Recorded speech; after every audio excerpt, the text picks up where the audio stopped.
அவன் வீட்டுக்குள்ளே ஃபஸ்ட்டு போகிறோம். இல்லை அது ஏன் வீடுல அதுக்குள்ளே போற? என்ன சொன்ன? உன் வீடா? இந்த வீடு, அந்த வீடு, மேல் வீடு, எதிர் வீடு, எந்த வீட்டில் எனக்கு பயம் கிடையாது. என்ன எல்லா வீட்லையும் ஐயா கில்லிடா. ஐயய்ய, ஏன்டா வீட்டுக்குள்ளே வந்தேன்னு கேட்டா ஏன்டா இவ்வளோ டைலாக் பேசுகிற? முதல்ல வீட்டை விட்டு போடா. என்னையே வீட்டை விட்டு போக சொல்லிட்டியா? இப்போ வருவான் பாரு என் நண்பன். வரா நண்பா. ஏய் நரிடா, ஒட்டேரி நரி, என்ன தொட்டனா 1000 ரூபாய் நீ சொறி.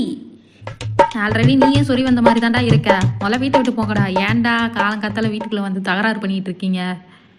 டேய், கபடி ஆடலாம், கிரிக்கெட் ஆடலாம், பரதநாட்டியம் ஆடலாம், ஏன் கதக்களி கூட ஆடலாம். ஆனா ஆணவத்துல மட்டும் ஆடவே கூடாது. அட டோமர்களா, என் வீட்டில் வந்து நின்றுக்கிட்டு ஏன்டா மனப்பாடம் பண்ண டைலாக்லாம் இங்கே வந்து ஒப்புத்திக்கிட்டு இருக்கீங்க? போங்கடான்ட்டு. ஏய் இருக்கட்டும், டீமா கபடியில் வந்து பார்க்குறோம்.